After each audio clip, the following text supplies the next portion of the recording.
우리 모두에게는 다른 사람에게 줄 수 있는 것이 분명히 있습니다. 돈일 수도 있고 시간일 수도 있습니다. 따뜻한 말 한마디일 수도 있습니다. 남들이 갖지 못한 특별한 재능일 수도 있습니다. 우리는 항상 그럼에도 불구하고 내가 가진 것이 부족하다고 생각합니다. 조금 더 돈이 있었다면, 조금 더 능력이 있었다면, 조금 더 시간이 있었다면 다른 누군가를 도울 수 있었을 거라고 말합니다. 오늘 사도행전 3장은 그런 우리에게 질문 하나를 던집니다. 당신에게는 무엇이 있습니까? 사도 베드로도 금, 은, 돈은 없었습니다. 그는 성전 문 앞에서 구걸하던 사람에게 이렇게 말합니다. 은과 금은 내게 없거니와. 여기까지만 들으면 아무것도 해줄 수 없는 것처럼 보입니다. 하지만 베드로는 곧바로 이렇게 이어 말합니다. 내게 있는 것을 내게 주노니. 이 한 문장이 사도행전 3장의 핵심입니다. 베드로는 없는 것을 바라보지 않았습니다. 하나님께서 자기에게 주신 것을 바라보았습니다.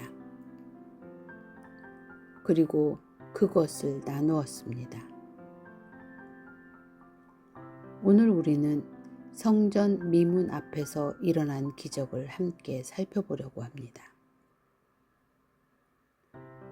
하지만 그 기적보다 더 놀라운 것은 한 사람이 무엇을 가지고 살고 있었는가입니다. 나는 무엇을 가지고 살아가는 사람인가? 그리고 하나님은 내가 가진 그것을 어떻게 사용하시는가? 오늘 사도행전 3장을 통해 그 질문의 답을 함께 찾아가 보겠습니다. 베드로와 요한은 오후 3시 기도하러 성전으로 올라가고 있었습니다. 평범한 하루였습니다. 특별한 계획도 일정도 없었습니다. 그저 늘 하던 것처럼 기도하러 가는 길이었습니다. 그런데 그 길에서 한 사람을 만납니다. 성경은 그 사람을 나면서부터 걷지 못한 사람이라고 소개합니다. 그 사람에게는 걸어본 기억 자체가 없었습니다. 어릴 때도 젊었을 때도 오늘도 삶은 늘 같은 자리였습니다. 사람들은 매일 그를 성전 미문 앞에 데려다 놓았습니다. 그는 하루를 버티기 위해 구걸하며 살았습니다.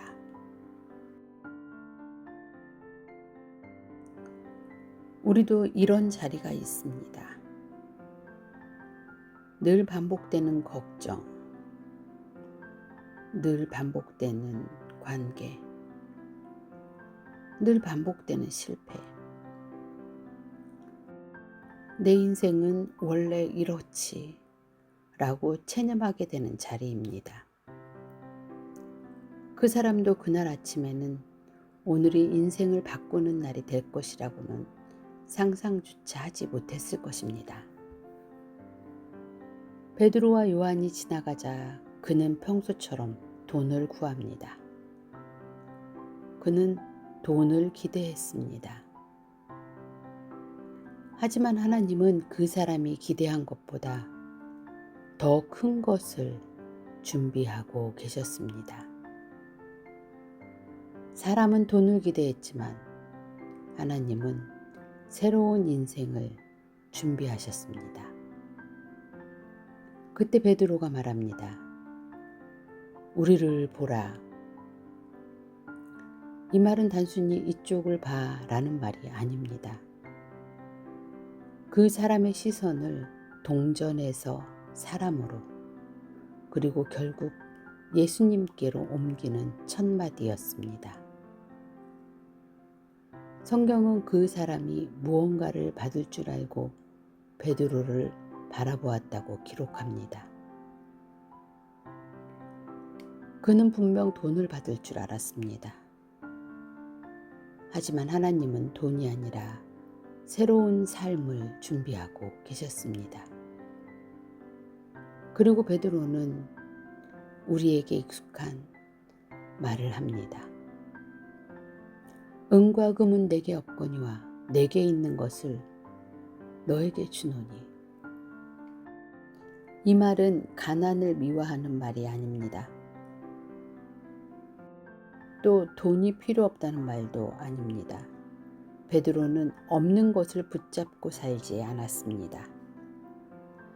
하나님께서 자신에게 맡기신 것을 알고 있었습니다. 그래서 당당하게 말합니다. 내게 있는 것을 너에게 주겠다. 그리고 이어지는 말입니다. 나사렛 예수 그리스도의 이름으로 일어나 걸으라. 베드로는 자기 이름으로, 자기 능력으로 말하지 않았습니다. 모든 권위가 예수님께 있음을 알고 있었기 때문입니다. 그 순간 그 사람의 발과 발목에 힘이 생겼습니다. 평생 한 번도 걸어보지 못했던 사람이 일어나 걷기 시작합니다. 아니, 성경은 뛰기도 했다고 기록하고 있습니다. 그리고 가장 먼저 한 일이 무엇입니까? 성전으로 들어가 걷고 뛰며 하나님을 찬양했습니다. 여기에서 누가는 기적보다도 더 큰 장면을 우리에게 보여줍니다. 그 사람은 평생 성전 문 밖에 있던 사람이었습니다. 이제는 성전 안으로 들어가는 사람이 되었습니다. 하나님은 그의 다리만 고치신 것이 아니라 그의 삶의 자리, 그의 인생의 자리를 바꾸셨습니다. 우리도 하나님께 당장의 문제 해결을 구할 때가 많이 있습니다. 하지만 하나님은 때로 문제 하나를 해결하는 것을 넘어 삶 전체를 새롭게 하십니다. 그래서 사도행전 3장은 이렇게 묻습니다. 당신은 지금 무엇을 기대하고 있습니까? 혹시 하나님은 내가 기대하는 것보다 더 큰 일을 준비하고 계실지도 모릅니다. 성전 안은 순식간에 술렁이기 시작했습니다. 평생 성전 문 앞에 앉아있던 사람이 걷고 뛰고 하나님을 찬양하며 들어왔습니다. 사람들은 믿을 수 없었습니다. 모든 시선이 베드로와 요한에게 쏠렸습니다. 저 사람들에게 특별한 능력이 있구나. 저 사람들은 하나님께 특별히 선택받은 사람이구나.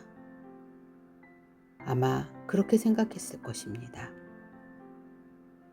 그런데 베드로는 사람들이 자신을 바라보는 것을 보자 가장 먼저 이렇게 말합니다. 이스라엘 사람들아, 왜 이 일을 놀랍게 여기느냐? 왜 우리를 주목하느냐? 이 말은 참 의외입니다. 보통 사람이라면 칭찬을 받으면 기분이 좋고 인정을 받으면 조금은 뿌듯할 것입니다. 하지만 베드로는 사람들의 시선을 자신에게 두지 않았습니다. 왜 우리를 주목하십니까? 그리고 이어서 말합니다. 우리 개인의 능력이나 경건으로 이 사람을 걷게 한 것이 아닙니다. 이 말은 베드로 자신도 기적의 주인이 아니라는 것을 알고 있었다는 뜻입니다. 우리는 능력 있는 사람을 찾습니다. 하지만 베드로는 능력 있는 사람이 아니라 능력을 주시는 분을 바라보라고 말합니다. 그는 사람들의 시선을 곧바로 예수님께 돌립니다. 여러분이 십자가에 못 박았던 예수, 하나님께서 다시 살리신 그 예수입니다. 베드로는 기적을 설명하지 않습니다. 예수님을 설명합니다. 왜냐하면 기적은 목적이 아니라 예수님을 가리키는 표지판이기 때문입니다. 그리고 베드로는 아주 중요한 말을 합니다. 그 이름을 믿음으로. 여기서 말하는 이름은 단순한 호칭이 아닙니다. 성경에서 이름은 그 사람의 권위와 존재를 의미합니다. 즉 예수님의 이름으로 일어났다는 것은 예수님의 권위와 능력으로 일어났다는 뜻입니다. 그러면 한 가지 질문이 생깁니다. 그럼 오늘도 하나님은 기적을 행하실까? 사도행전은 하나님께서 살아계시고 지금도 일하신다고 말합니다. 그러나 동시에 기적을 베드로의 능력으로 설명하지 않습니다. 모든 영광은 예수님께 돌아갑니다. 그래서 베드로는 사람들이 자신을 높이는 것을 끝까지 거절합니다. 우리도 살아가면서 하나님께 기적을 구할 때가 있습니다. 병이 낫기를, 문제가 해결되기를, 길이 열리기를 기도합니다. 그 마음은 잘못된 것이 아닙니다. 하나님은 지금도 살아계시고 지금도 일하시는 분이십니다. 하지만 사도행전 3장은 한 가지를 더 알려줍니다. 기적이 일어났다면 시선은 기적에 머물지 말고 기적을 행하신 하나님께 향해야 합니다. 왜냐하면 하나님이 우리에게 주시려는 가장 큰 선물은 기적 자체가 아니라 예수님과의 관계이기 때문입니다. 기적보다 더 큰 선물은 예수님입니다. 여기서 핵심은 기적을 부정하는 것이 아닙니다. 오히려 기적은 분명히 있었고 하나님은 지금도 일하실 수 있습니다. 그러나 누가는 기적에서 이야기를 멈추지 않고 그 기적이 누구를 가리키는지까지 독자를 이끌어갑니다. 그것이 사도행전 3장의 중심입니다. 베드로는 사람들에게 놀라운 기적을 보여주고도 거기서 이야기를 끝내지 않습니다. 오히려 이제부터 더 중요한 이야기를 시작합니다. 그는 사람들에게 말합니다. 여러분은 알지 못해서 그렇게 했습니다. 하나님은 정죄하기 위해 먼저 다가오시는 분이 아니라 돌아오라고 먼저 손을 내미시는 분이라는 뜻입니다. 베드로는 과거를 붙잡고 사람들을 몰아세우지 않습니다. 미래를 향해 초대합니다. 그리고 이어지는 말씀은 사도행전 3장의 중심입니다. 그러므로 회개하고 돌이키라. 베드로가 말하는 회개는 삶의 방향을 바꾸는 것입니다. 지금까지는 내 뜻대로 살았다면 이제는 하나님의 뜻을 따라 걷기 시작하는 것입니다. 회개는 방향을 바꾸는 것입니다. 베드로는 회개하면 어떤 일이 일어나는지도 말합니다. 새롭게 되는 날이 이를 것이다. 원문에는 숨을 돌리고 새 힘을 얻는 시간이라는 의미가 담겨 있습니다.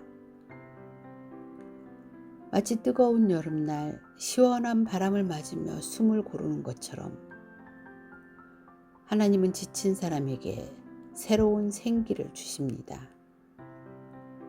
이 말씀은 참 위로가 됩니다. 우리는 내가 더 열심히 살아야 바뀐다 라고 생각합니다. 그런데 베드로는 말합니다. 하나님께 돌아오면 하나님께서 새롭게 하신다. 변화의 출발은 내 힘이 아니라 하나님의 은혜입니다. 베드로는 계속해서 모세와 모든 선지자들도 이 날을 기다렸다고 설명합니다. 왜 구태여 이렇게까지 말할까요? 사람들이 예수님을 새로운 종교의 시작으로 오해하지 않도록 하기 위해서입니다. 베드로는 말합니다. 예수님은 갑자기 나타난 분이 아니라 하나님께서 오래전부터 약속하신 분입니다. 그리고 마지막으로 아주 따뜻한 말씀을 합니다. 하나님이 그 종을 먼저 너희에게 보내셨다. 잘 보십시오. 예수님을 십자가에 못 박았던 사람들에게도 하나님은 먼저 찾아오셨습니다. 이것이 복음입니다. 복음은 착한 사람에게만 주어지는 소식이 아니라 돌아오기를 원하는 모든 사람에게 열려있는 하나님의 초대입니다. 우리도 살아가면서 이미 늦었다. 나는 너무 멀리 왔어. 하나님께서 나를 받아주실까? 라는 생각을 할 때가 있습니다. 하지만 사도행전 3장은 말합니다. 하나님은 먼저 찾아오시는 분입니다.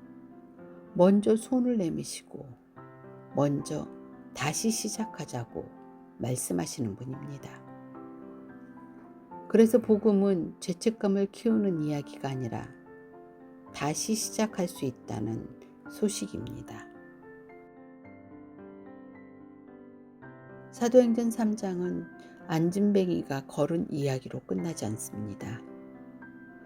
누가는 한 사람의 다리가 회복된 것보다 수많은 사람의 마음이 하나님께로 돌아오기를 더 중요하게 기록합니다. 기적은 사람들의 시선을 멈추게 했고 복음은 사람들의 삶의 방향을 바꾸기 시작했습니다. 그것이 누가가 사도행전 3장을 기록한 진짜 이유입니다. 사도행전 3장을 처음 읽으면 우리는 안진뱅이에게 시선이 갑니다. 그리고 베드로에게 시선이 갑니다. 하지만 전체 다 읽고 나면 누가는 이렇게 우리에게 묻습니다. 이제 당신은 누구를 바라보고 있습니까? 안진뱅이는 예수님 때문에 일어났습니다. 베드로는 예수님 때문에 담대해졌습니다. 수많은 사람들은 예수님 때문에 삶의 방향을 바꾸기 시작했습니다. 결국 사도행전 3장의 중심에는 처음부터 끝까지 예수님이 계십니다. 한 가지 흥미로운 사실이 있습니다. 안진뱅이는 돈을 구했습니다.